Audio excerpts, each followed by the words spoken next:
Nagprotesta sa Washington, D.C. ang mga kamag-anak ng Hamas hostages. Kasama ng mga ito ang Israeli community na humihingi ng aksyon sa pamahalaan ng Estados Unidos na muling kausapin ang grupong Hamas at pakawalan na nito ang mga natitira pang hostages. Si MJ de Guzman para sa balita. Nakikiusap ang mga demonstrador sa Estados Unidos na huwag guminto sa pagtulong at huwag limutin ang natitira pang mga bihag ng Hamas. Please don't stop now. If this deal fall apart, the hostage will die.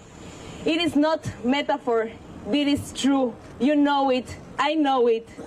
And you are the only one who can stop it from happening. Please, President Trump, don't let them be forgotten. Ayon sa isang ina na may anak na bihag ng Hamas, ang nais lamang niya ay mayakap muli ang kanyang anak. I have not come here as a politician or as an activist.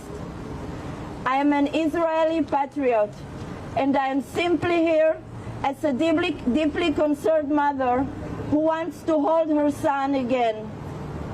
A mother who expects her country to stand up for her.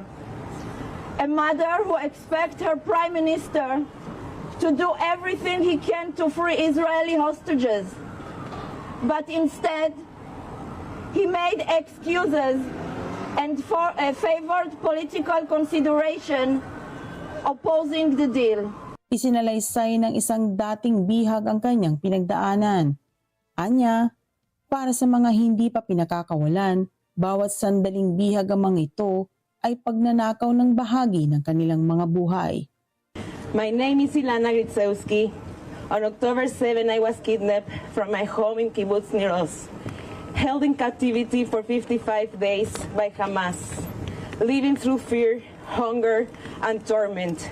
But I was one of the lucky ones. I made it out on the first deal. My partner Matan did not. Matan is still there. 79 hostages are still there. Every second that passes, every moment is another pieces of their life stole away. Noong isang buwan, nagkasundo sa isang masalimuot na three-phase deal ang Israel at Hamas. Dahil dito natigil ang labanan sa Gaza. Nagpakawala ng 18 mga bihag ang Hamas, kapalit ng pagpapalaya naman ng Israel sa daan-daang Palestinian prisoners of war. Batay sa ceasefire agreement, sisimulan ng pag-uusap ukol sa ikalawang yugto ng kasunduan sa ika-16 na araw ng unang yugto. Kasama sa ikalawang yugto, ang pagpapalaya ng Hamas sa natitira pang mga bihag nito na sinasabing tuluyang magtatapos ng labanan at kukumpleto ng pag-alis ng puwersa ng Israel sa Gaza. MJ de Guzman para sa Mata ng Agila International, Trusted, Connected.